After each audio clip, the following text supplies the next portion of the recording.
Kayak Bu Marni aja nggak bisa tuh Bu ya, maksudnya ngebedain secara kasat mata. Kan ada orang bilang nih, ini bisa bedain nih lab grown, ini natural. Saya tanya Adam bisa nggak?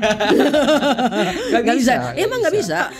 Batu itu nomor satu adalah selera. Betul. Ya, tapi kalau orang sini beda, surat duluan. Emangnya Tuhan cuma nyiptain yang dari Madagaskar tuh semua jelek? Ya nggak juga kan. Yang warnanya kayak Kashmir juga ada. Semua pokoknya barang kita kan keluar dari lab, kita udah nggak tahu lagi apa yang terjadi. Betul, kan. Bu. Kadang-kadang sorenya hari ini balik ke saya natural, sorenya bisa balik ke saya mau dicek ulang bisa sintetik. Di hari yang sama tuh Bu ya. Iya.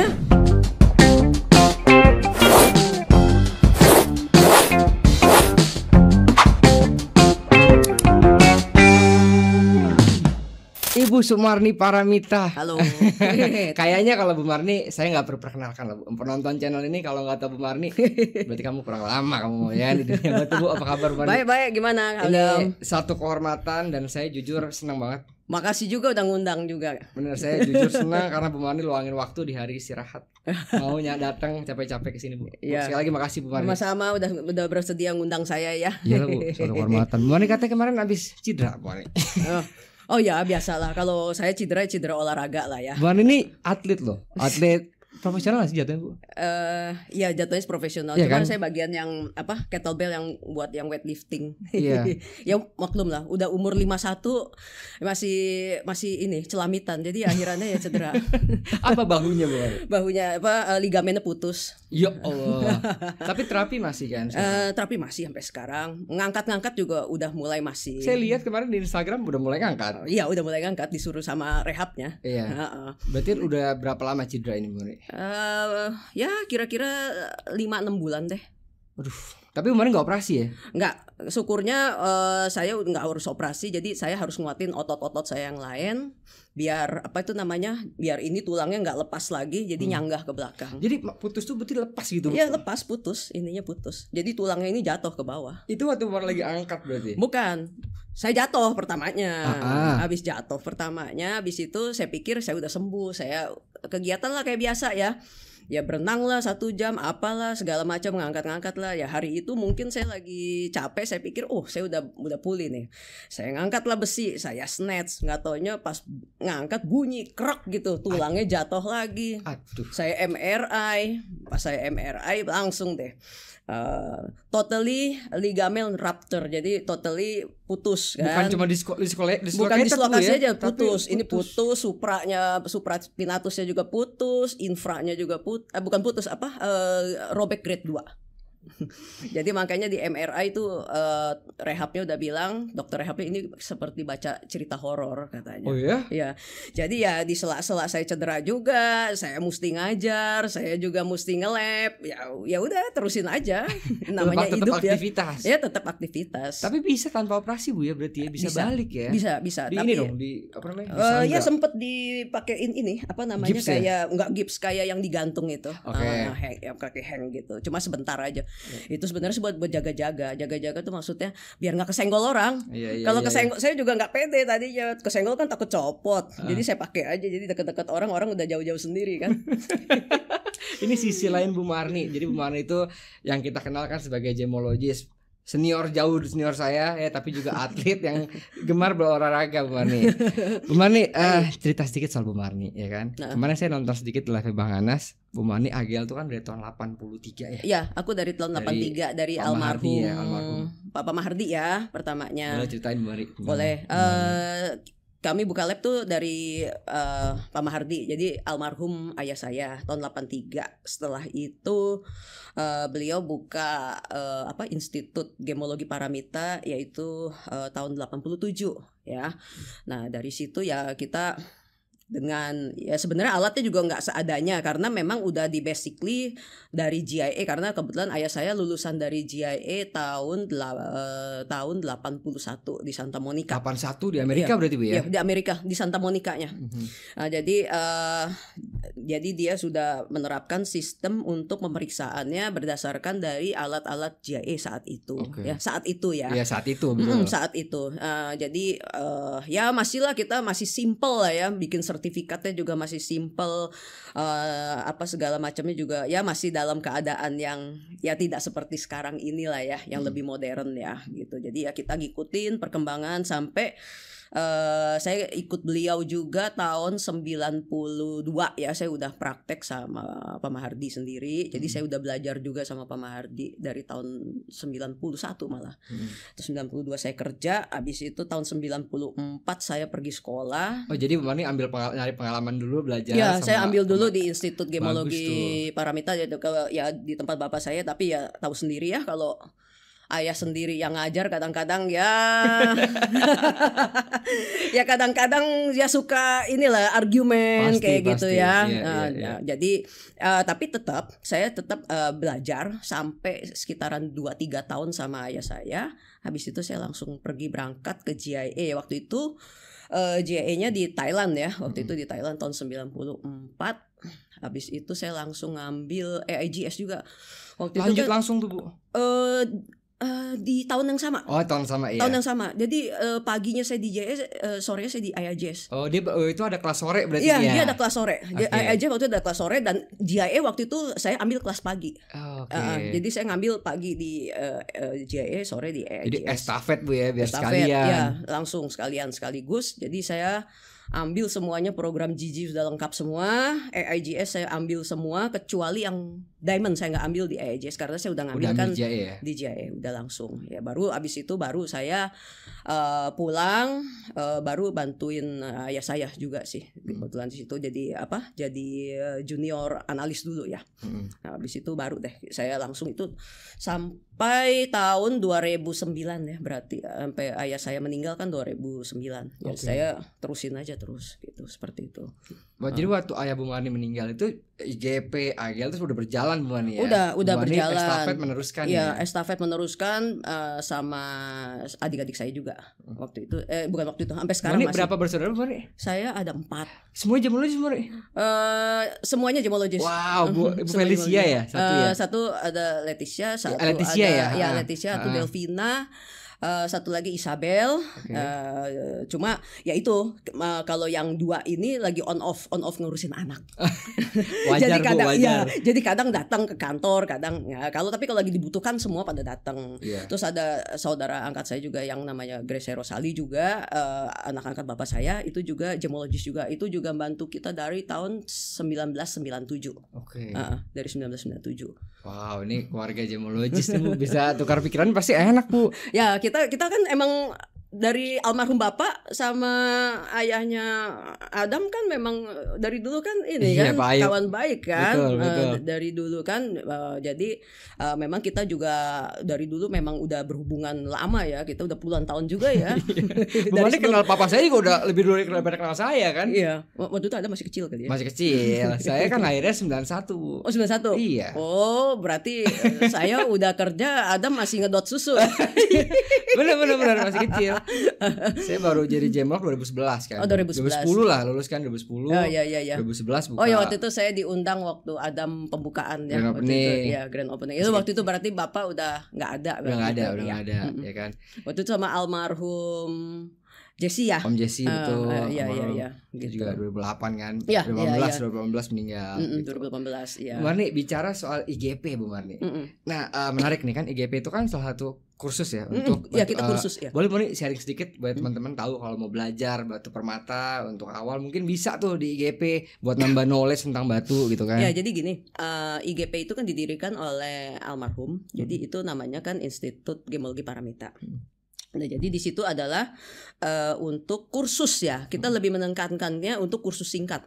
Jadi bukan kayak sekolah diploma. Ya. Kalau sekolah kayak diploma apa itu tetap harus ngambil kayak di kampus ya. Seperti kayak di GIA, AIGS kayak seperti itu. Nah, tapi ini kalau kita lebih arahnya itu kayak orang yang mau tahu gitu loh. Kayak orang mau buka toko, persiapan buka toko nih ya. Atau persiapan misalkan mau dia sekolah misalnya persiapan atau dia persiapan mau sekolah ngelanjutin lagi gitu loh. Kalau perlu ya, itu juga kan kalau perlu. Karena kan kalau sekolah ngelanjutin ke luar negeri itu kan ke satu perlu biaya, itu Betul. udah pasti ya. Betul. Perlu waktu, itu harus bersedia meluangkan waktu, ninggalin keluarga kalau udah punya keluarga Iya, kan. benar. Kemudian itu pasti jatuhnya nggak bulan, biasa bisa aja ada yang tahun kan. Iya, tergantung beresnya gitu Bu ya. Tergantung beresnya gitu. Nah tapi kalau misalkan cuma program untuk mau tahu-tahu aja dan merasa sudah cukup sampai, jadi kadarnya gini, sampai orang cukup buka toko Oke. ya, Iya, itu iya. kita memang mengarahkan ke situ. Tapi kalau sebenarnya kayak misalkan orang sampai mau buka lab ya, kecuali dia untuk memeriksa secara mandiri. Oke. Mandiri maksudnya, oh ini ada batu ini, saya mau ngetes, Ya, saya mau ya. tahu ini batunya apa. Oke. Oke, itu bisa sampai di situ. Dia pasti tahu gitu loh. Ya cuma maksudnya kalau misalkan sampai mau sampai akhir tahap yang sampai yang lebih tinggi lagi, ya memang kita harus melanjutkan lagi sih. Iya, karena sayang juga kan sebenarnya kan Ya. udah ada pondasi belajar sebentar Benar. bisa lanjut gitu Ya, ya Bu ya. contohnya seperti saya gitu kan. Waktu dulu kan saya di tahun 91 92 saya kan sebenarnya saya 3 tahun udah cukup sama ayah saya kan harusnya kan. Tapi saya merasa saya harus melanjutkan usaha ayah saya. Jadi saya harus mempunyai lebih tinggi lagi kredibilitasnya kan. Betul. Ya, seperti Supaya itu. ada peningkatan juga kan Bu Iya, itu antara benar. generasi ke Iya, generasi. iya itu sih benar. Ya. Cuman yang meneruskan Bu Mani pertama tuh ya dari keluarga Pak Mahardi ya. Kan adik-adik masih kecil saat itu kan. Oh maaf. AC-nya mungkin kepanasan kali. Gede dikit AC-nya, Bu Mani kepanasan. Enggak apa-apa. Terus Bu. Ya jadi kalau dari generasi memang saya ketiga lurusnya. Ketiga Bu ya. Saya yang ketiga. Jadi yang pertama itu kita dari keluarga pedagang juga sebenarnya. awalnya ya. Oma saya, Oh. oma saya itu yang pertama. Abis itu ayah saya. Nah ayah saya itu dulu pedagang sebelum terjun ke lab, sebelum terjun ke sekolahan. Ya, cuma maksudnya dia udah capek ya dagang ya. Kadang-kadang kan kalau dagang itu mesti ya agak sedikit tega-tegaan dikit ya, boleh dibilang ya. Dan juga itu kadang suka harus ada sikut-sikutnya dikit. Nah, jadi ayah saya kayaknya nggak cocok di situ. Ya udah deh, dia yang netral-netral aja. Jadi dia lebih arahnya lebih ke ilmu aja deh, dia bilang gitu. Ya udah, akhirnya ya udah ini saya ketiga. Saya juga tadinya nggak ada sangkut pautnya sama gemstone atau diamond sama sekali. Saya juga nggak tahu itu apaan, dari kecil juga saya nggak tahu. Saya cuma ngebongkarin barang-barang oma saya, ini apa katanya yang saya bongkarin itu the diamond. Untuk nggak hilang. Nah, jadi apa itu namanya, saya sendiri lulusannya itu akademi penerbangan apa pariwisata. Serius Bu Mani. Iya. Waktu sekolah tuh ya. Airline transportation saya. Oke. Iya, saya urusannya begitu. Tapi Berarti kemarin sempat kerja di urusan airline transportation. enggak, saya kerjanya juga di perhiasan. Karena abis lulus di situ saya nggak tahu mau ngapain. Tadinya saya mau ke arahnya kayak ekonomi kan. Akhirnya ayah saya bilang, si ibu ini lagi perlu buat quality control buat di tokonya apa segala macam, dia bilang gitu. Oh ya sudah, aku masuk buat jewelry design apa segala macam. Ya udah saya masuk di toko di Plaza Indonesia waktu itu. Ya udah, jadi ya saya ngambil tuh dari dasar banget, Adam. Iya. Dari showing case gitu ya. Showing case maksudnya dari yang majang-majang barang, cara majang barang, ngelapin meja, nyedot debu, itu vacuum cleaner ya. Saya mulai pokoknya dari bawah aja. Ya habis dari situ baru saya tetap aja ada kerjaannya quality control. Jadi ngontrol barang-barang seperti yang mau disetting. Yang disetting kita pilihin untuk dikasih ke tukang, untuk dikasih customer. Kan kadang-kadang customer suka mintanya misal gini, saya minta yang warnanya FG color ya, saya minta yang clarity VVS. Ya udah, kita terpaksa harus pilihin semuanya dari ratusan parcel atau mungkin ribuan parcel. Kemarin termasuk yang sortir itu berarti. Iya, saya yang sortir. Jadi semuanya saya kerjain. Ya berarti emang ya itu kan bekal experience juga Bu kan. Iya, bekal ilmu kan. Ya cuma nggak ada mimpi aja saya masuk ke sini. Tadinya mah apa itu sebenarnya. Diajakin sama si papi ke toko juga kan, papi punya mikroskop kan. Yang ada mikroskopnya saya pakai buat macam-macam ya. Kadang semut saya mikroskopin, apalah saya pakai buat mikroskop gitu loh. Jadi ya memang nggak ada intensitas gitu untuk ya. kesono, nggak ada. Tapi gitu. ternyata malah menjadi jenjang Iya, karir malah jadi terdampar di sini saya. selama hampir 30 tahun ada Bu Marni ya. Ya, berarti saya kalau dari 92 mulai Dari umur saya lah 30 tahun. Iya. 32 tahun. Kurang lebih gitu deh. Bu Marni, ini kan kita bicara diamond menarik nih Bu Marni. Karena kan Bu Marni ngelewati tuh fase ke fase ya dalam industri diamond. Dari yang zaman dulu sampai sekarang. Iya. Bu, perkembangannya gimana sih Bu? Terutama soal lab grown Bu Marni. Dari zaman dulu ke zaman sekarang Bu Marni. Oke. Jadi kalau zaman dulu itu ya lab grown itu kan boleh dibilang itu sebagai eksperimen aja. Dulunya ya, dulu pertama kali itu digunakan sebagai eksperimen. Dan costnya pun mahal kali zaman itu Bu ya. Ya, konsepnya costnya juga mahal, cara memproduksi juga mahal. Okay. Jadi lab grown itu kan sebenarnya harusnya gini. Harusnya itu kan diamond itu ada industrial grade sama ada yang commercial grade. Betul. Ya, yang industrial grade itu kan dipakai untuk kebutuhan industri ya, seperti kayak bor ya, mata bor di tambang minyak, tambang gitu kan. minyak, gigi, motong kaca, kaca kapal terbang, kaca roket kayak gitu ya. Nah, terus udah gitu. Nah, tapi karena kebutuhannya makin lama makin banyak, jadilah dibuat synthesize, jadi sintetiknya. Jadi itu laboratory grown ya, itu pertama kali oleh General Electric ya. Tapi itu masih tahap eksperimen, jadi tidak ada untuk keperluan komersil ya. Tapi lama kelamaan mungkin ya secara industrial udah selesai, dia mencoba untuk yang komersial. Jadi dibentuk pertama kali kristal pertama itu oleh General Electric, itu kok nggak salah tahun 1933 apa tahun berapa itu. Tapi itu juga dalam kondisi yang amat sangat jelek sekali. Bukan jadi seperti sekarang Bu bukan, ya. jelek hitam abu-abu ya, pokoknya seperti bongkah lah, kecil gitu dan tidak bagus. Tapi itu ya itu yang pertama kali. Itu part of the eksperimen kan. Iya, part of the eksperimen. Ya, abis itu mulai bagaimana caranya untuk membuat menjadi putih. Mulailah tuh kayak si Chatham bikin, ya kan? Terus kayak misalkan dari General Electric memperbaiki terus sampai belakang dia membuat mulai dari prosesnya itu dengan SPHT dan pakai CVD kan belakangan kan. Nah, jadi gimana caranya untuk membuat menjadi commercial grade? Akhirnya kan sekarang ini banyak sekali kan. Betul. DEF color. Dan berlomba-lomba bikin untuk menjadi yang bersih. Ya kan? Untuk menjadi bersih. Menjadi bersihnya ya kalau perlu IF lah sekalian, yang tanpa cacat sama sekali. Ya itu. Jadi untuk sekarang ini laboratory grown memang boleh dibilang mulai ada di hati masyarakat. Kalau dibilang substitusi mungkin bisa masuk ke arah moissanite. Ya, moissanite, kubik zircon seperti itu ya. Tapi kalau ini boleh dibilang sebagai alternatif. Alternatif. Tetapi orang mencari yang mempunyai karakteristik yang sama. Jadi boleh dibilang dia itu sebagai alternatif, misalnya gini, ada orang punya dana tapi terbatas, ya kan? Tapi dia ingin mempunyai seperti berlian yang memang sesungguhnya. Jadi kan kalau pakai tester semua lewat kan. Nah, jadi mulailah mereka akan mengadopsi untuk si laboratory grown ini, laboratory grown diamond. Akhirnya belakangan kan JAI udah mulai bikin sertifikat yang LGDR kan. Nah, belakangan juga IGI juga ngeluarin kan. Dulu sebelum LGD terkenal, dulu mungkin yang di hati masyarakat ada itu yang moissanite. Itu kan dengan sertifikat GRA ya. Dengan sertifikat GRA seperti itu. Nah, sekarang si LGD ini sudah mempunyai hati sendiri. Jadi ya boleh dibilang ya mulai terbentuk lah marketnya Bu ya. Ada market udah mulai terbentuk, tetapi ada tetapinya. Kalau yang ngejual ini sah-sah aja, nggak ada masalah kan?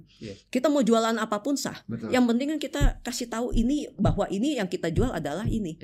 kita jual lab grown, disclose secara jujur ini ya, gitu. disclose secara jujur kita jual lab grown, ya kita harus tuh bilang ini lab grown. Betul. Nggak bisa kita bilang ini lab grown, kita bilang ya ini diamond natural. asli cuma saudaranya ini mirip-mirip gitu. Nggak bisa begitu juga gitu. Jadi kita harus mengakui gitu loh. Dan dari segi harganya juga beda. Betul. Gitu ya. Misalnya yang asli misalkan 10.000 US per karat ya. Nah, kalau yang si lab grown mungkin bisa $100 atau $500 per karat, tergantung dari kualitas yang dia punya. Betul. Ya kan diskonnya sekitaran 90 sampai 90-an lah ya kan. ya 90%-an dari Rapaport. Iya. Seperti itu. Cuman ya itu emang betul tadi Bu Mari bilang, masalahnya adalah yang tidak menjual sebagaimana mestinya. Kan dijadikan modus kan, Bu? Ya, sebenarnya yang modus itu kan oknum. Betul. Yang aslinya juga yang jual juga dari luar negerinya juga mereka Lab grown jual ya kan. mereka lab grown, mereka jujur, mereka ngomong, dan toko-toko di sini juga banyak kok yang menjualnya langsung ditulis lab grown, iya. ya. Di Instagram banyak kan sekarang online Banyak, shop, retail yang banyak. udah merambah ke Benar merambah. Jadi makanya saya bilang lab grown itu sudah mulai ada di hati masyarakat. Jadi tapi ada tapinya. Orang yang punya lab grown pasti punya diamond aslinya dulu. Jadi kayak misalkan diamond 3 karat asli misalnya ya. Dengan harga misalkan dapat yang 7-8 karat yang lab grown. Itu kan gede dong. Betul.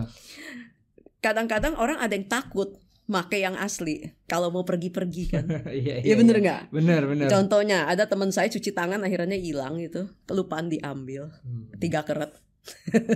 Seperti itulah. Iya. Jadi sekarang kalau kemana-mana, pakai lab grown aja, udah nggak usah pusing. Terus Gitu. secara tampilan kan Secara tampilan nggak kelihatan, dan kalau misalkan kayak dia pakai kubik zircon itu kan dari dispersionnya kelihatan kan, sih, Bu, ya kan? semua Itu. kelihatan ya. Tapi kalau lab grown saya sih nyerah kalau disuruh. kayak Bu Marni aja nggak bisa tuh, Bu ya. Maksudnya ngebedain secara kasat mata. Kan ada orang bilang nih, ini bisa dibedain nih lab grown, ini natural. Saya tanya Adam bisa nggak?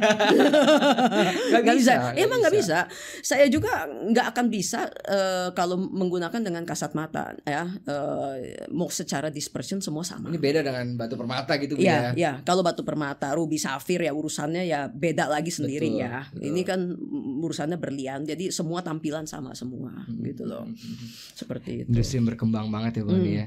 Kalau masalah batu, Bu, itu kan juga berkembang banget ya, Bu Marni ya. Apalagi Bu Marni udah melewati banyak fase juga. Bu Marni ingat ya, Bu, pertama Glassfield hadir tuh, Bu. Kalau nggak salah kan early 2000 ya, Bu ya. Tahun 1997 Udah ada tuh ya, salah. 97-an ya. Iya. Kan lab ini kan, Bu, industri maksudnya keilmuan yang berkembang banget, Bu, Ya. dari zaman ke zaman kan.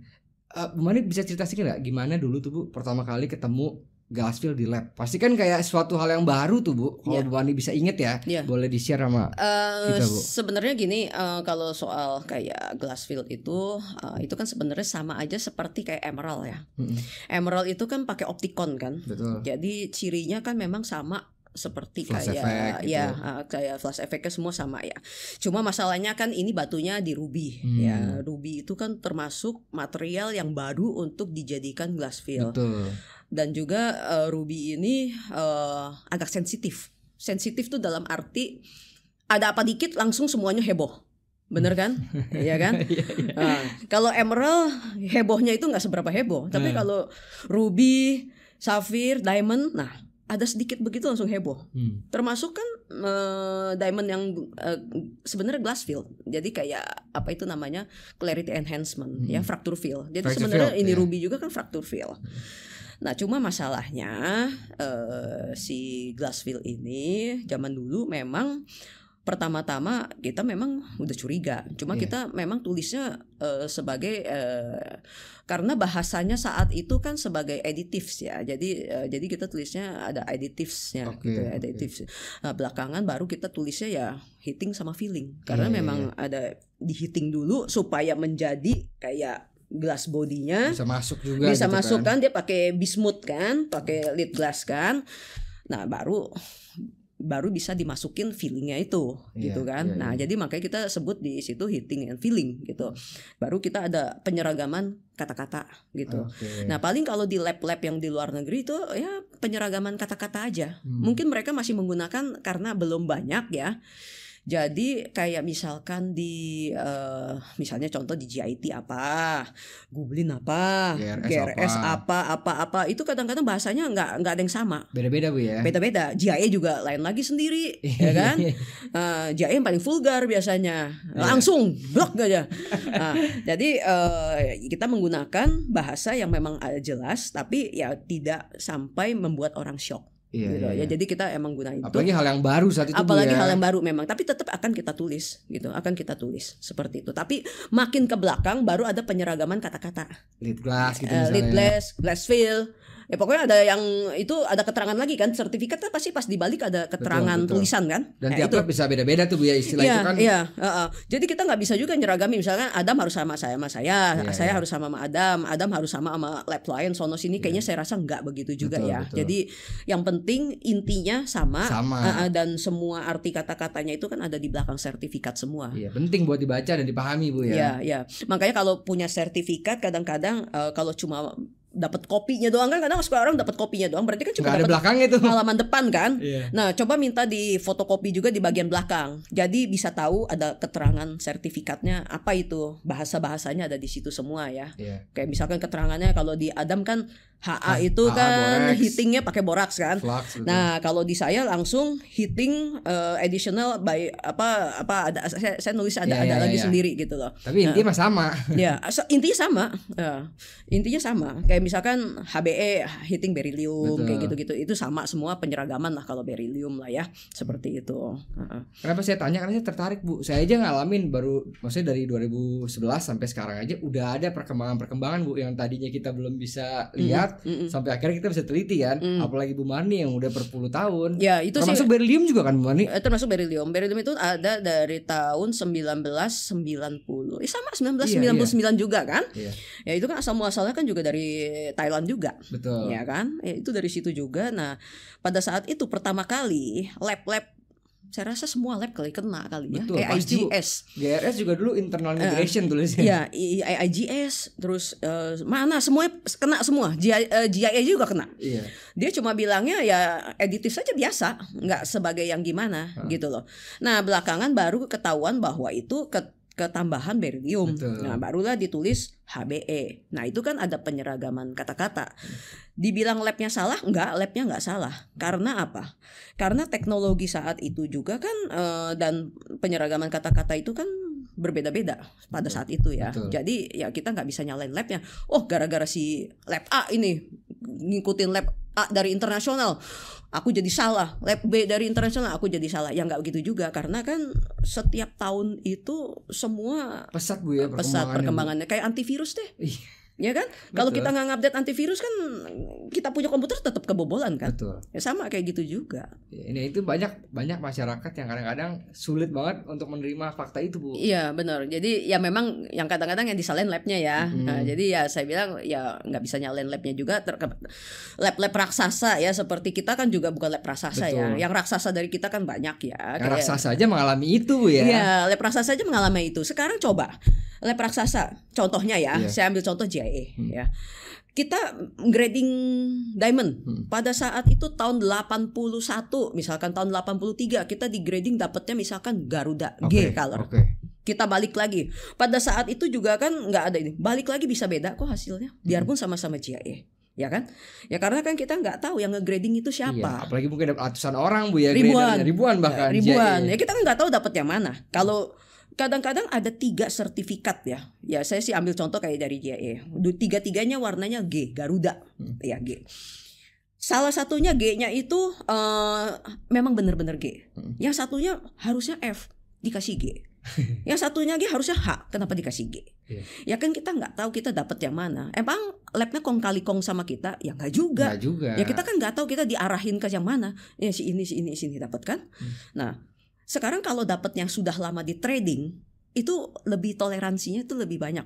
Biasanya kan gitu. Iya, betul. Kalau kita dapat yang baru lulus itu sadis. Ya. Itu sadis banget kan?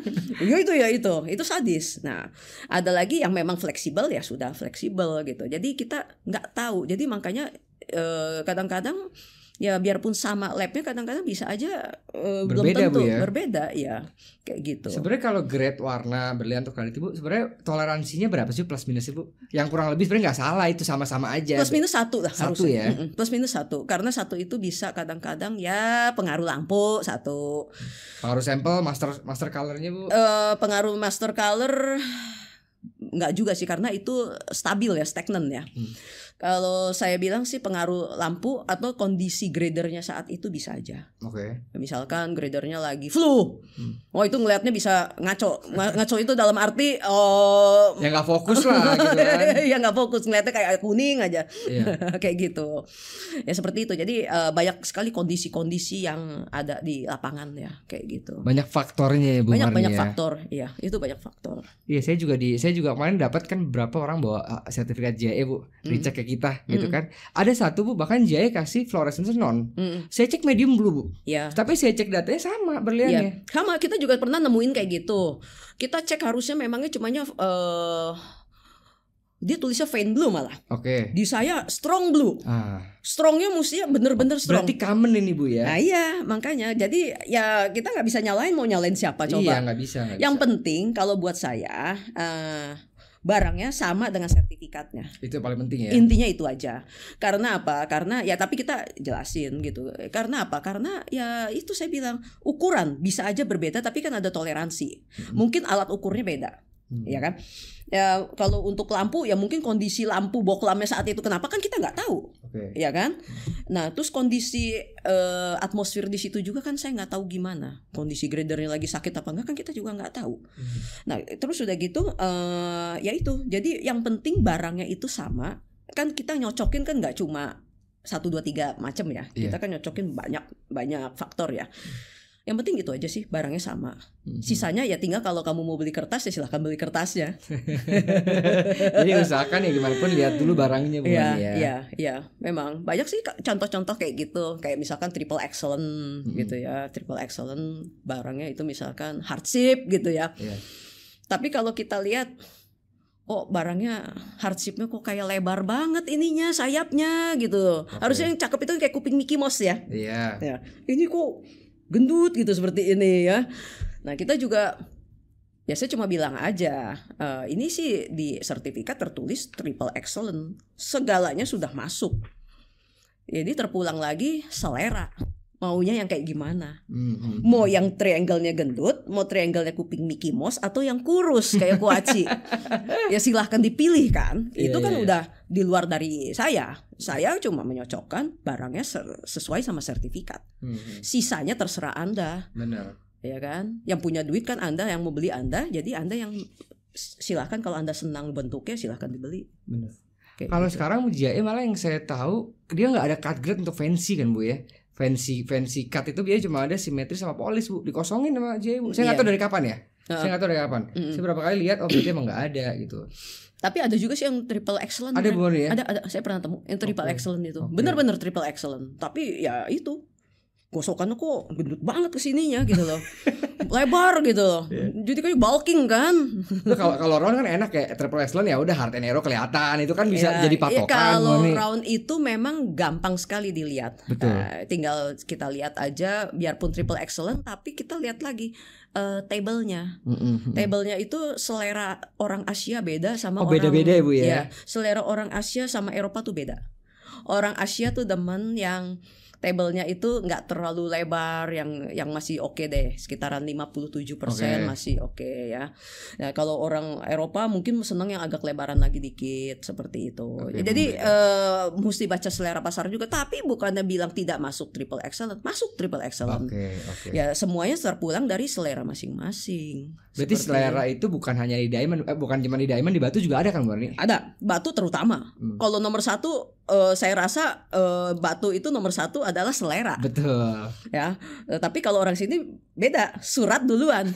Ya kan? Origin duluan. Itu keliru Bu Arni ya. Sebenarnya sih gimana bahasa itu Bu Arni? Origin bonus. Betul, saya setuju sih. Ya, origin tuh bonus ya. bonus kalau misalkan ya udah dapetnya warnanya cakep, saya seneng. Bonus dapat dari Birma, ya udah gitu loh. Tapi kalau ada dua pilihan, satu Birma, satu misalkan Tanzania, ya kan. Yang satu si Birma warnanya merah butek, yang satu merahnya cabe, cakep, bagus ya, transparan, bening, nggak ada cacat. Pilih siapa? Iya. Masa tetap milih ngotot si Birma yang butek-butek kan? Gitu kan? Nah, saya sih pilih Tanzania kalau saya gitu loh. Betul. Jadi ya terpulang sama orang mau beli quality atau mau beli kertas kayak gitu. Tapi kan ya kadang-kadang kan ya ini kan udah salah kaprah dari pertama ya. Sebenarnya sih memang zaman dulu yang paling bagus itu kan memang Birma pertama kan. Dan itu juga berasal dari tambang mogok ya, bener ya, mogok. Nah baru kan ketemu dari yang satu lagi Mongsu. Ya Mongsu. Mogok Mongsu. Nah abis itu baru kan keluar banyak sekali dari Vietnam, Kamboja, belakangan kan dari Tanzania, Mozambik dan lain sebagainya kan. Nah kalau menurut saya secara yang sering saya lihat gitu ya belakangan ini, malah yang kita lihat Tanzania itu lebih bagus-bagus ya daripada si Birma itu sendiri kan. Yang beredar di sini Bu ya, kualitasnya. Yang beredar di sini, Beda ya kalau kita masukin ke auction ya urusannya beda lagi ya. Itu kan barang pilihan ya, auction kayak Sotheby Christie kan lain urusan. Karena mungkin yang Birma yang masuk sini kan udah terlalu mahal Bu, kalau yang terlalu bagus. Iya, sekarang kalau udah terlalu mahal, terlalu bagus itu kan marketnya juga mengerucut kan. Jadi nggak semua orang juga bisa beli gitu. Jadi harus orang-orang tertentu. Nah tapi kalau misalkan masuknya ke auction kayak Sotheby Christie seperti itu kan masterpiece kan. Betul. Pilihan betul-betul lah. Ya gitu. Itu benar-benar pilihan yang orang nyari juga benar-benar koleksi. Bahkan no hit Bu, nggak mau mereka. Makanya hit nggak mau, mereka maunya no hit seperti itu. Nah mereka kan yang beli kan nggak cuma dari Indonesia. Yang dari private collector yang nggak mau disebutin namanya main ngebit pakai telepon atau pakai. Saya suka nonton tuh seru Bu, kalau lagi auction tuh kan nonton kan? Ini di Instagram. Iya seru kan? Iya, yang ngebit pakai telepon udah ngeliat layar daripada yang ngebit di situ pakai tok-tek dong. Nah, akhirnya yang kejual private collector yang pakai telepon, telepon. Jadi kita kan nggak tahu siapa tahu dari negara mana kita juga nggak tahu, ya kan? Mungkin konglomerat Indonesia juga bisa aja kan Bu? Bisa aja kalau mereka nggak mau disorot, ya kan? Nah jadi ya itu saya bilang kalau mau yang bagus-bagus memang harus carinya memang di auction. Seperti kalau yang di sini beredar, yang kita kan lagi cerita pasaran sini ya. Betul. Ya memang yang lagi banyak di sini memang barang-barang Afrika. Jadi kita juga mau meluruskan sesuatu ya. Kayak misalkan orang bilang barang Afrika jelek, ruby Afrika jelek. Ya enggak juga gitu loh. Tergantung yang mana dulu. Kalau barangnya di hitting feeling ya atau di glass fill ya mungkin gitu ya. Nah, tapi kalau barangnya memangnya yang benar-benar kualitas, yang no hit punya dari Tanzania juga banyak kan. Mozambik naik daun Bu. Mozambik juga banyak naik daun. Warnanya juga yang frambosnya merah banget itu juga cantik banget kan. Nah, seperti itu. Iya, makanya itu dia Bu. Mungkin di Indonesia gimana ya? Saya pernah cerita sama Papa kan.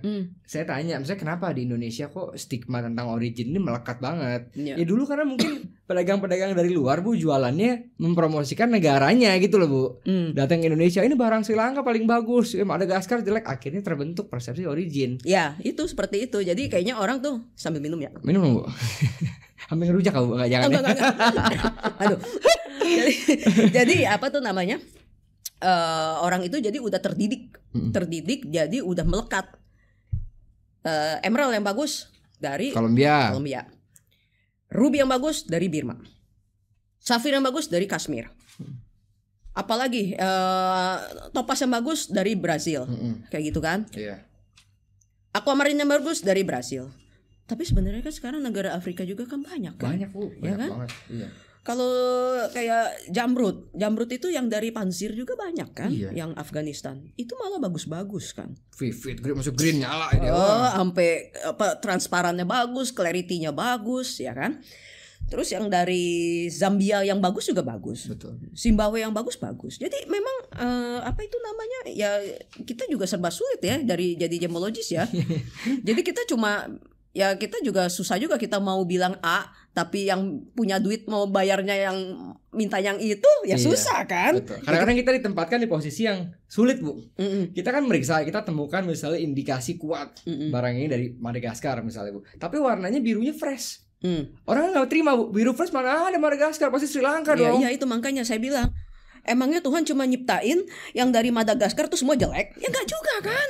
Yang warnanya kayak Kashmir juga ada, Betul, ya kan? betul. Warna Sri Lanka juga yang jelek juga ada. Iya, benar. Warna Kashmir emang sekarang juga bagus-bagus. Sekarang ketemu banyak yang jelek kok. Aku Betul. banyak megang mentah yang Malah Kashmir. kan sleeping blue kan Bu, Iya. Kashmir kan Bu. Aku ada megang mentah yang Kashmir punya Raf juga. Itu nggak bagus-bagus amat. Itu buat sampel sih saya. Iya, iya. Sekarang itu kan emang susah nyari yang Kashmir yang bagus. Betul. Zaman dulu iya, kalau zaman Masih dulu ada lah ya. Bu, ya kan? Masih ada. Waktu itu saya pernah meriksa ada tulisannya Harry Winston malah ya, private collector. Oh iya, oke. Birunya tuh beneran biru. Sama baju saya bagusan itu Berapa biru karat kali. tuh Bu, inget gak Bu barangnya Bu? 10 karat. 10 karat. 8 apa 10 saya lupa. Iya, iya. Pokoknya bentuknya agak kotak. Oke. Ya, itu ada tulisannya Harry Winston. Birunya juga aduh. Itu nggak pernah saya lihat biru secakep itu sampai Oh iya, saya Bu. sampai saya kira itu ini loh, sintetik. Makanya punya istilah velvet blue kan Bu, barang Iya. Kashmir kan. Iya benar, velvet blue. Kayak gitu. Jadi aduh. Sekarang udah nggak pernah nemu lagi. Tapi itu asalnya bukan dari ini loh. Enggak itu dari Kashmir. Dari Kashmir. Tulisannya Kashmir. Iya, iya. Ada sertifikatnya dari Gublin. Goblin. Nah, saat itu lagi dari Gublin. Dia pas gitu kan dia tunjukin, kita bikin sertifikat. Gue bilang, ih bagus banget nih barang. Ditunjukin sertifikatnya. Ini ada sertifikatnya dari Gublin. Oh, Kashmir Blue. Oh ya, emang dari Kashmir. Jadi originnya by Kashmir. Dia tulisin originnya ada Kashmirnya. Ya udah, abis itu saya nggak pernah nemu lagi tuh. Iya, jarang Bu. Saya tuh ngecek Kashmir sekali Bu, dari Surabaya pernah masuk Kashmir. 8 karat juga. Gitu ya. Iya, bawa keluar akhirnya. Ya, itu kalau itu dia cuma nanya marketnya di sini gimana? Oh, susah. Saya bilang. Betul, memang betul. Nah, kalau mau market begini ya coba hubungin Sotheby atau Christie, saya bilang gitu. Iya. Mungkin bisa market di luar, saya Iya. bilang. Kalau di sini itu nyarinya mungkin setahun belum tentu dapat kali orangnya. Saya Iya. bilang gitu, yang cocok belum tentu dapat. Ini barang lama banget Bu ya. Ya, itu barang Simpanan lama kok. Lama banget. Wong saya meriksanya masih tahun berapa itu, masih tahun 90-an kok. Kalau Kayak sekarang Bu, inklusi Kashmir ada di Madagaskar Bu. Memang. Jadi kemarin saya baca buku ada buku jurnal JAE Bu. Mm-mm.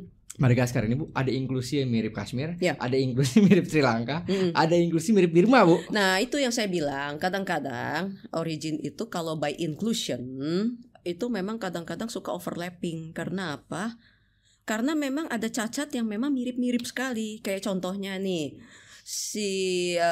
yang Adam bilang misalkan kayak blue sapphire dari Madagaskar dengan blue sapphire yang dari Kashmir, memang ada mengandung kayak silk-silk tertentu. Betul. Ya kan, terus silknya modelnya seperti apa. Nah ini karena mirip, mungkin saya nggak tahu ya apa tanah geografis di dalam buminya ini pada saat terbentuk ya, apakah dia ada persamaannya, kan kita nggak tahu ya. Abis itu ke protogenetiknya atau gimana, yang cacatnya terbentuk bersamaan sama barangnya, sama hostnya ya, itu mempunyai sama gitu ya, kita kan nggak tahu. Jadi makanya mempunyai overlapping. Jadi kadang-kadang ya itu saya bilang mirip kan. Betul. Seperti itu. Jadi kayak Madagaskar bisa mirip sama Sri Lanka. Betul. Madagaskar bisa mirip sama si Kashmir. Madagaskar bisa mirip sama si Burma.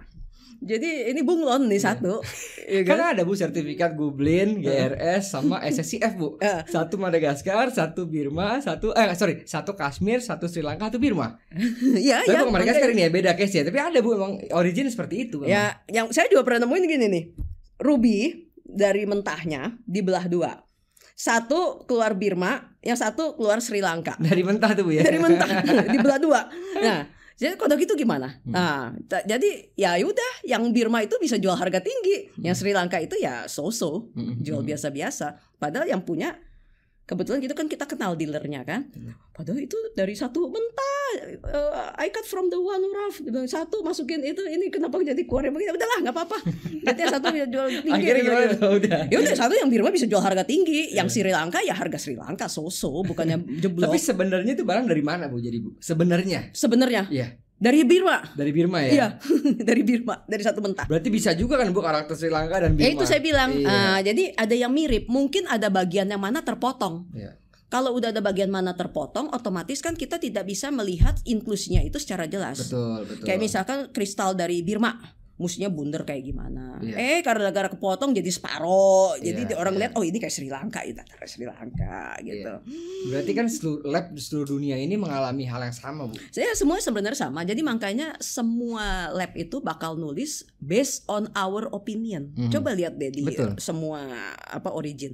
Sampai di googlin GIA apa pun. Ini bukan hanya di lab Indonesia, Bu ya. Bukan. Seluruh dunia ini Ya, template-nya based seperti itu. in our opinion gitu. Based on in our opinionnya juga by apa juga sih. Iya. Tapi kan ada apa namanya, ada base-nya ya. Parameternya lah. parameternya juga kan. Betul. Yang harus diikutin misalnya. Bukan opini sebatas opini doang ya. Maksudnya ada parameter pastinya. Benar, tapi itu opini harus ya kan. parameter. Tapi harus misalnya ya satu mungkin pakai mikroskop, nggak cuma pakai loop ya. Langsung pakai loop langsung tahu ini asal dari mana. Hebat. Pegang bukan. Oh ya, pegangnya tahu nih langsung dari mana. Gila, tukar amal. Saya juga mau. Gak usah sekolah susah. Gitu. Itulah indahnya dunia gemologi, Bu. Ya gitulah. Jadi ya emang kadang-kadang ya makan hati tapi seneng. Ya karena kan sebenarnya kita nemuin case tuh nggak pernah sama, Bu, tiap hari. Iya. Ya kan selalu ada suatu hal yang baru, Bu. Saya pernah bilang sama konsumen saya, gemologi itu semakin kita tahu semakin kita nggak tahu. Sebenarnya gini, lebih tepatnya gini, lebih bahasa kasarnya gini. Semakin kita tahu semakin kita berasa bodoh. Iya itu. Iya kan? Iya. Ya kayak contohnya ya saya juga misalkan saya tahu sesuatu, malah saya jadi merasa was-was. Mendingan saya nggak usah tahu, gitu kan? Iya. Ya contohnya ini bahu saya, gara-gara saya MRI jadi saya tahu segala macam di sini ada apa. Mendingan nggak usah MRI sekarang. Mending nggak usah tahu kesleo. Tapi ya nggak bisa juga karena memang saya harus dikontrol sama dokter ortopedi disuruh meriksa. Ya itu sama aja, makin kita tahu makin kita was-was. Makin kita nggak tahu kayak misalkan kita makan segala macam nggak usah ngetes kolesterol, nggak usah ngetes kesehatan segala macam, makan aja makan. Ya udah paling jedet mati kan. Tapi kalau kita udah tahu, waduh kolesterol kita tinggi, ini kita begini, langsung kita ngejaga makannya, malah jadi stres. Bener kan? Betul. Sama halnya dengan gemologis, makin kita juga tahu, makin kita was-was. Aduh, ini ternyata takutnya ini nggak ya? Takutnya ini nggak ya? Takutnya ini nggak ya? Bener nggak nih gue kan? Jangan begini, jangan begini gitu kan? Ini periksanya bener nggak ya waktu kemarin ya? Wah keluar baru lagi kayak gini. Nah. Ya, jadi tapi tetap sih itu kan suka duka kerjaan ya, kayak gitu. Ya harus dijalani, Bu, ya kan? Malah harus didalami memang realitanya kan seperti itu. Tapi banyak orang bilang gini, Bu, lab itu kan enak, cuma nyetak kertas dapat duit. Lab mana dulu? Enggak, maksudnya kata dia buka lab tuh enak, nyetak. Belum tahu aja. Wah, dia nggak tahu, Bu, saya bilang, Bu, ya kan? Dia nggak tahu, Bu, resiko yang kita hadapi. Ngecek barang orang kalau jatuh bagaimana. Ya kan? Itu satu memang kita mesti jaga ya kepercayaan ya. Ya makanya saya juga itu namanya ya maksudnya lumayan lah, maksudnya saya bisa meneruskan sampai 40 tahun inilah ya. Kan kadang-kadang ya boleh dibilang ada lab yang sebentar buka, sebentar tutup. Lab cuan lah gitu. Lab cuan ya. Saya nggak ngerti tuh lab cuan kayak gimana. Maksudnya buka yang untuk cuan gitu. Maksudnya kan. abis buka udah goodbye gitu. Ya jadi ya kita juga memang mesti jaga image juga ya, sampai ya maksudnya kita juga berterima kasih sampai 40 tahun itu kita juga bisa berdiri ya, bisa menerusin. Saya juga ya itu kan juga kita juga harus menjaga segala macam, misalkan barang customer kita harus jaga. Ini kan ini tentang trust, Bu ya. Ya lab itu ya semua ini basicnya mau pedagang mau lab itu semua emang basicnya on trust ya. Betul. Ya jadi kalau orang udah percaya ya orang akan datang terus seperti itu. Nah jadi ya gimana caranya ya kita harus menjaga kepercayaan, ke salah satunya ya hasilnya harus konsisten lah paling enggak ya. Betul. Harus konsisten. Kedua ya kita harus upgrading ya. Ya ketiga ya kita harus menjalin juga hubungan antar lab ya, biar juga kayak misalkan ada barang-barang yang aneh-aneh bisa tukar pikiran ya. Iya benar, bisa tukar-tukar pikiran gitu. Jadi kayak kita bisa ngumpul ya, kayak misalkan Adam ada apa, Adam share sama saya ada apa, saya juga share sama Adam kayak orang gitu. tuh banyak nggak tahu, Bu, kita suka komunikasi via WhatsApp. Ya jadi ya emang sih kayak kita toko makanan ya istilahnya ya. Toko makanan, Adam jual roti, saya juga jual roti gitu lah istilahnya gitu kan sama-sama roti gitu lah. Cuma kan kita kadang-kadang gimana di sono ada roti apa yang baru, ada rasa apa, gimana konsumennya oke nggak, ada masalah apa nggak di rotimu. Ya kan kadang kita juga sama gitu. Betul. Gimana Adam, ada yang baru nggak, ada yang gimana nggak, ada case apa nggak. Ya nanti kan kita juga bisa tukar-tukaran case gitu ya, sesama lab juga ya, sama yang lain juga, saya juga sama gitu loh. Jadi kita juga apa istilahnya ya, nggak ada tuh maksudnya lab si A si B kita jelekin gitu ya, gitu kita nggak. Misalkan pun ada yang bermasalah gitu ya kan, ya bermasalah dalam arti kok hasilnya bisa beda dengan yang dikeluarkan, ya kita cuma bilang coba balik lagi ya ke labnya gitu, coba dicek ulang. Ini sih kita takutnya barangnya udah bukan ini, paling itu kan. Nah tapi kalau emang ternyata bukan ini ya sudah, berarti kan namanya selembar kertas gitu loh. Bisa aja kan terjadi macam-macam, bisa aja dipalsuin. Itu banyak kan. Betul. Adam punya juga pasti banyak dipalsuin. Wah, banyak Bu.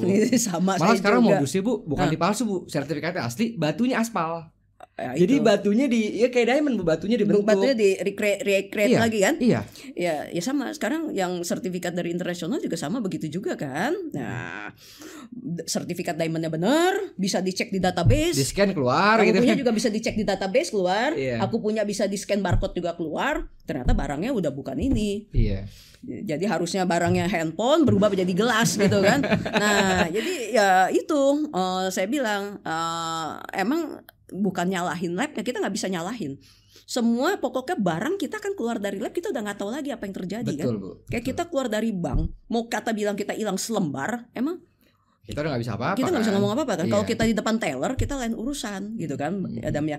Nah jadi kalau udah di luar kita banyak bisa terjadi. Kadang-kadang sorenya hari ini balik ke saya natural, sorenya bisa balik ke saya mau dicek ulang bisa sintetik. Di hari yang sama tuh Bu ya. Iya, yellow sapphire coba.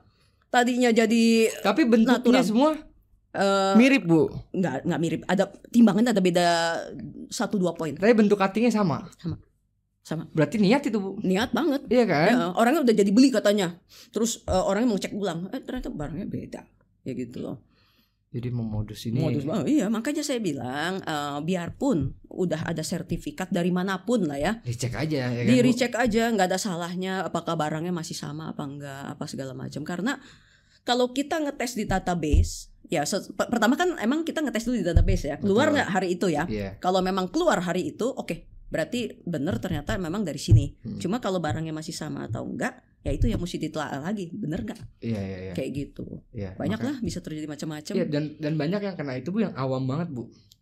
Ya biasanya awam banget atau orang luar kota. Luar kota atau pemain yang udah agak senior malah Bu.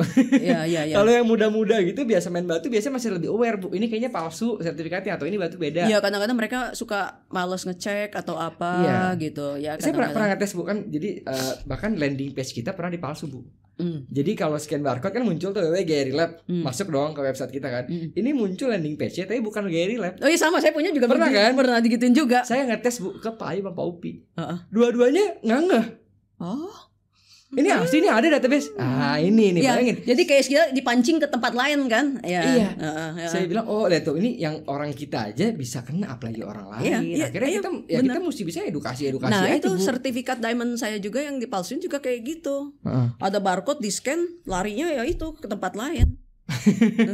Wah, ngeri ya Bu ya. Iya makanya sekarang ya susah ya.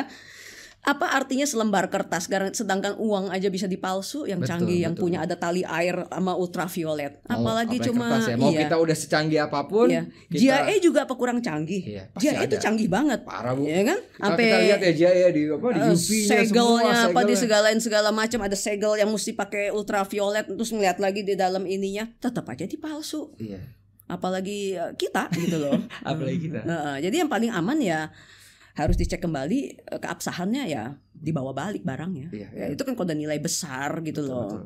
Ini kan bukan beli kacang goreng, ini kan beli diamond atau batu gitu loh. Ya kan? Saya di lab belakangan Bu mulai makin sering Bu orang dicek Bu.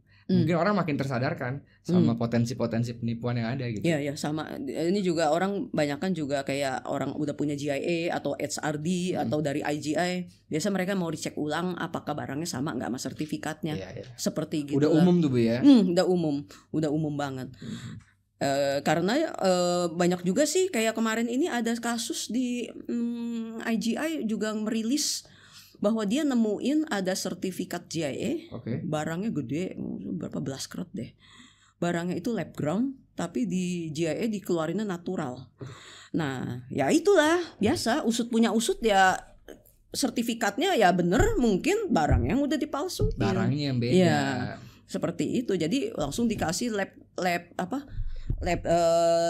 kayak lab alertnya gitu. Ada langsung di alert, langsung semuanya langsung kelihatan. Kayak gitu. Aku dapat tuh listnya dari atas sampai bawah, yang mau jual lab grown kan. Kan ya namanya kita kan cuma lihat gitu. Gila ini flawless semuanya rata-rata sama VVS. SI nggak ada.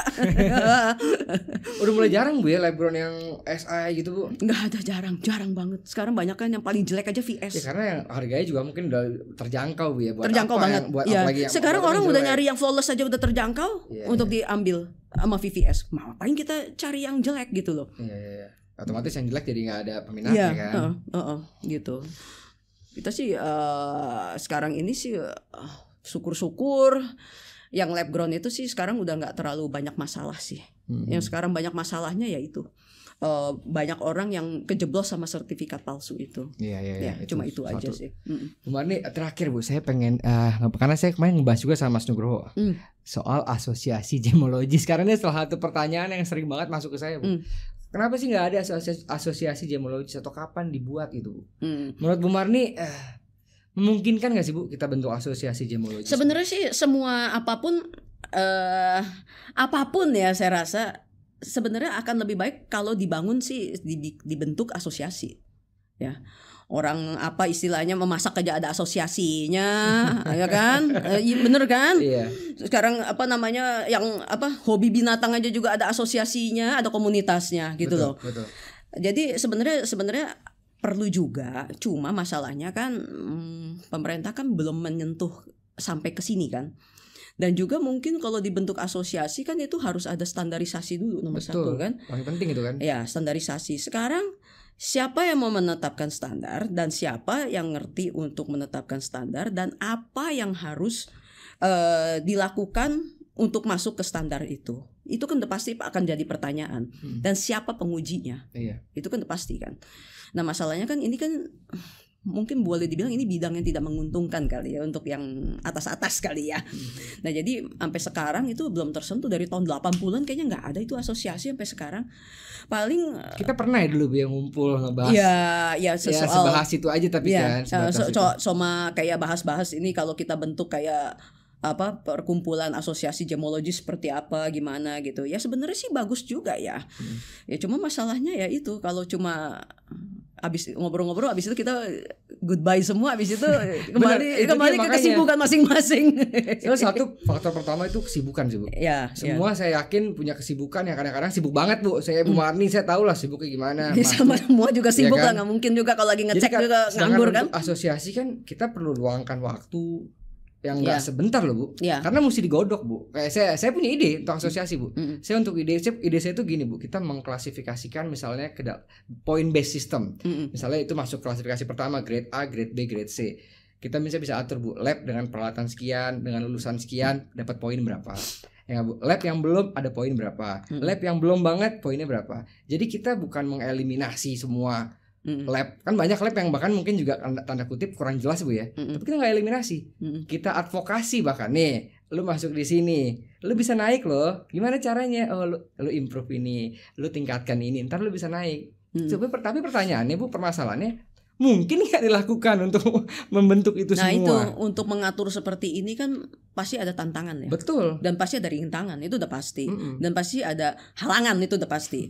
Halangan itu udah pasti. Jadi ya memang agak sulit kalau tidak adanya campur tangan dari pemerintah itu pasti sulit ya. Apalagi kalau cuma kita doang yang ngatur itu nggak bisa.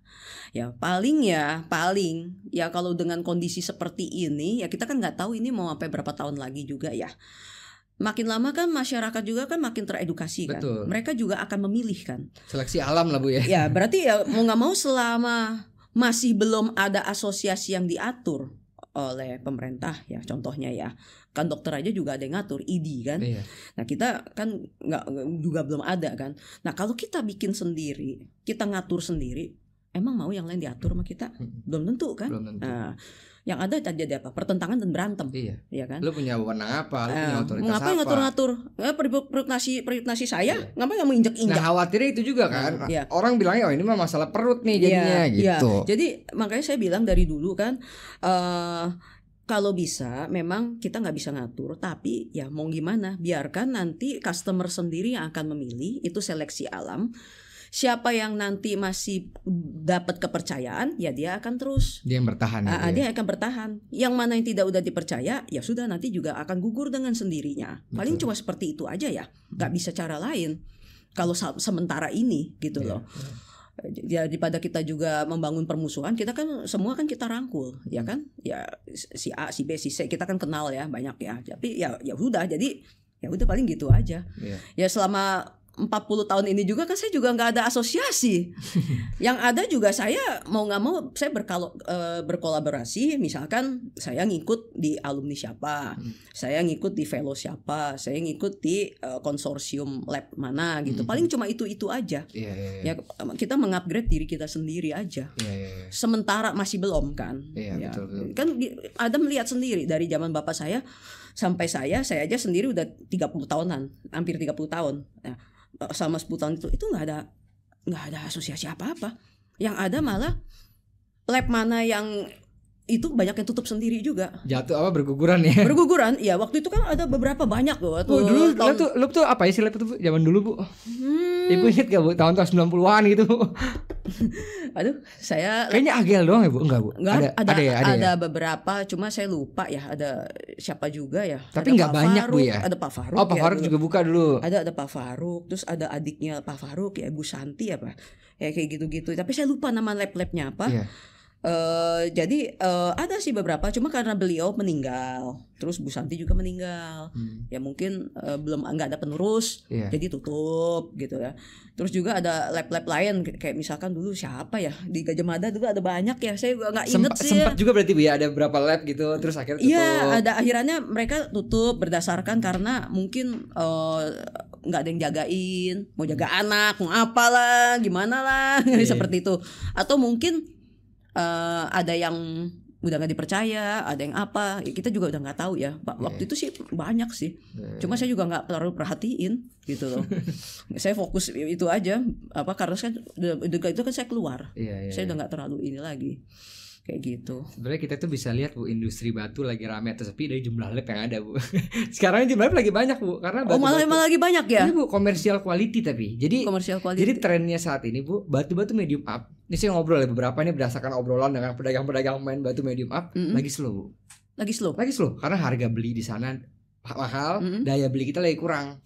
Ya kan? Lagi slow. Tapi yang komersial quality Bu, batu TikTok itu lagi rame Bu. Oh iya kenapa ya? Jadi bergerak nih trennya, bergeser gitu trennya Bu. Trennya kan bergeser dari batu-batu komersial quality. Dari batu top, medium up ke komersial quality. Nyebutnya komersial quality kita bahasa. Sebenarnya sih saya happy juga ya ngelihat begitu, ada happy-nya ya. Pasti Bu. Happy-nya itu karena berarti orang seneng warna-warni, orang seneng mengoleksi batu. Ya. Dan terjangkau Bu harganya. Ya, itu masih mending. Maksud saya ya biarpun seperti apapun, yang penting ada industri maju. Betul. Pedagang, pembeli, ya biarpun pedagangnya gimana, pembelinya merasa senang ya sudah selesai kan. Betul. Ya seperti itu kan. Nah berarti juga ada lab-lab juga kan yang terbantu kan. Betul. Dari situ kan. Ya sebenarnya kita happy untuk melihatnya gitu loh. Ya mungkin memang trennya emang lagi bergeser ke arah sini. Betul. Gitu loh. Ya kalau kita lihat ya jangan musiman juga ya. Kalau zaman dulu kan banyak yang musiman ya. Iya. Musiman tanaman lah, ikan lah, apalah segala macam kan. Nah kalau sekarang kan ya trennya ke batu, ya udah saya cukup happy. Happy pasti. Kemarin saya ngobrol Bu sama ketua kami. Ketua kami itu Asosiasi Kecubung Ametis Indonesia, Bang Beng. Dia bilang sekarang ini Bang Adam ada 2 GG. GG 1 Gigi maksudnya. Gigi 1 Gigi 2. Apaan saya bilang apa tuh? Itu? Satu graduate gemologist, satu lagi Google gemologist. Saya bilang yang bener iya. Jadi ini cerita berdasarkan dia ya. Jadi banyak sekarang itu ngasih edukasi, tapi ya itu Bu, kadang-kadang informasinya nggak tepat. Dia nyampein ke forum live dia nih, jualan 50 tapi cocoknya kayak Google gemologist. Saya baru denger. Saya juga ketawa. Iya juga saya bilang. Tapi itulah emang di mana-mana kalau industri lagi mulai rame pasti Bu ya. ini bermunculan itu bermunculan ya kan. Sekarang kan Ya, tugasnya ini kan menjaga itu Bu. Ya oke, sebenarnya sih nggak ada larangan ya. Betul. Seperti itu nggak ada larangan. Siapapun berhak ngasih edukasi, siapapun ya. Betul. Karena kan sekarang informasi kan gampang sekali didapat ya. Mau Betul. dari Mbah Google kayak, mau dari Mbah siapa kayak, dari Safari juga kan juga bisa buka-buka, dari Apple juga kan. Nah, tapi kan masalahnya kita mau tahu informasi yang benar atau yang salah itu kan kita juga nggak bisa memilah-milahkan di situ. Betul, ya. betul. Atau dari keterbatasan bahasa juga kan agak sulit ya. Betul. Kadang-kadang kalau kita sadur dari bahasa Inggris ke Indonesia, kadang-kadang artinya juga bisa Beda berbeda ya. Iya. Nah jadi memang ya kita sebisa mungkin kita dapat informasi itu memang yang agak jelas gitu ya. Betul. Jadi kalau terutama apalagi kalau dia pedagang, dia juga kan harus mengedukasi dia punya Pembelinya, Bu, ya. customer ya. Jadi jangan sampai customernya juga nggak pede mau belanja sama pedagangnya gitu. Iya. Jadi pedagang juga harus Mencerdaskan pembeli gitu Bu, mencerdaskan ya. dan dia juga harus mencerdaskan dirinya sendiri. Kayak misalkan saya mau beli barang, satu si A, satu si B. Nah si B ini nggak bisa menjelaskan. Saya tanya, ini gimana barangnya, bagus nggak? Ya bagus lah, ini kan ini begini. Kok bisa bagus begitu? Ya nggak tahu, pokoknya bagus lah. Terus si A, ya ini bagus soalnya ini transparannya bagus, ini cacatnya nggak ada, ini begini. Ya saya akan beli yang ini, biarpun lebih mahal saya akan beli karena bisa ngasih saya keterangan yang jelas. Kadang-kadang ada yang bisa seperti itu kan. Jadi ya makanya benar. pedagang juga perlu. Jadi kadang-kadang mau cari dari Mbah Google juga nggak masalah.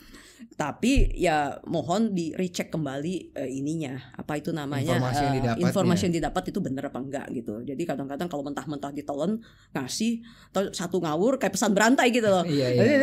Sampai bawah ngaco semua gitu. Yang bener aja kalau berantai jadi ngaco ujung Iya itu benar. Yang benernya kadang-kadang kita sampai ujung bisa salah ya. Iya. Nah itu saya sering tuh mainan kayak gitu. Bu Marni, terima kasih banyak Bu Marni. Sama-sama. Saya jujur saya senang banget Bu Marni nyempetin hadir. Ini banyak insight yang bisa kita dapat. Semoga juga teman-teman bisa belajar banyak dari Bu Marni. Sama-sama, dari Adam juga sama. Iya. Mudah-mudahan nanti kita bisa ngobrol-ngobrol lagi Bu. Oh ya, satu saya mau nanya sama Adam, batu kesenangannya Adam apa? Saya Bu ya. Kan kita juga mau nanya. Iya. Oke. Kita mesti nanya juga. Saya itu Adam. demen Savorite Bu. Oh sama dong. Oh sama, serius. Salaman lu. Ya karena kan hijaunya bagus ya kan. Iya. Iya kadang-kadang ada batu yang memang nggak umum tapi kita demen ya. Iya. Benar. Kan kalau Safi, Ruby, sehari-hari kita sering lihat gitu. Iya. Dulu saya pernah waktu di Bangkok 2010 Bu, saya beli Savorite Bu 5 karat masih murah Bu. Iya, zaman dulu ya. Iya, sekarang udah mau $1.000 kali per karatnya kalau yang bagus ya. Dulu enggak Bu. Iya, kalau 5 karat udah susah sih. Iya, waktu beli aja yang banyak Bu. Bu Mani kalau koleksi batu apa Bu? After Diamond ada dong, pasti dong. Ya itu Savorite. Savorite ya? Sama gitu ya. Ya kalau enggak paling aku seneng pink safir, tapi yang benar-benar hot pink hot ya. Pink. Hot pink, bukan yang pink yang muda-muda gitu, yang hot pink gitu. Sekarang itu hot pink juga dibagikan dari Mozambik kan. Memang. Nah, ya itu makanya. Iya betul. Oke, sama nih kita. Sip. Mani, Makasih banyak ya udah ngundang ya. Sama-sama Mani ya. Oke.